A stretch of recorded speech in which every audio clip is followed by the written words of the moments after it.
Благодарам. Господине председавач, почитам Велковски, сигурно разговараме со исти луѓе. И граѓани, ова е барање на граѓаните, преточено преку амандман од моја страна и од колегите од опозицијата. Еве трета година поминува веќе од како практицирате власт на државно ниво, втора година изминува од локално ниво и така натаму.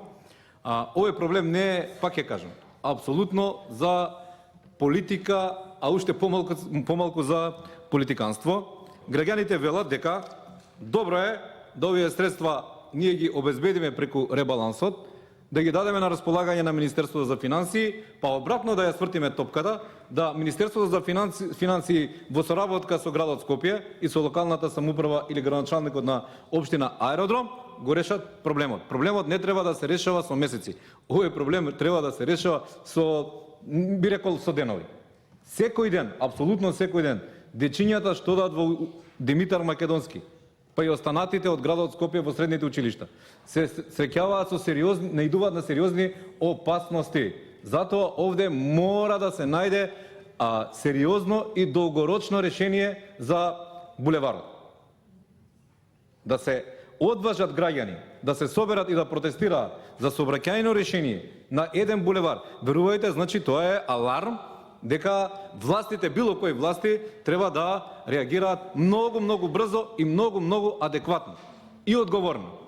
Затоа, јас уште еднаш ве повикувам да го изгласаме амандманот, да ги обезбедиме овие средства во Министерството и уште од утре или со носењето на ребалансот да се стават на располагање на локалните власти и тој проблем да се реши. Јас ве убедувам, господине Велковски, па и останатите, јас сум убеден дека имате добра намера во оваа работа, но овие сигнализации што ги кажувате, ќе кажам, не сум сообраќајен инженер, не верувам дека ќе го решат проблемот.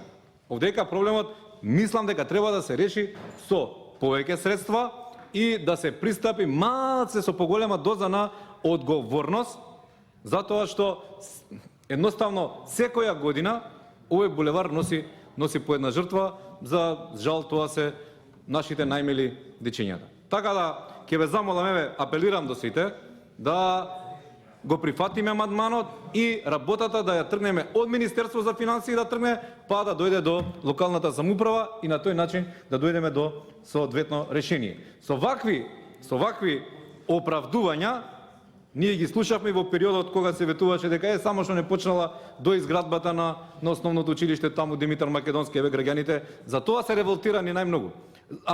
Амбулантата здравствена исто така во тој дел во населбата Лисиче.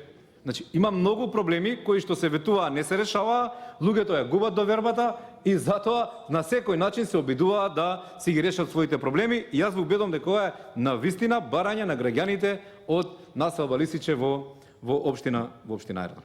Благодарам.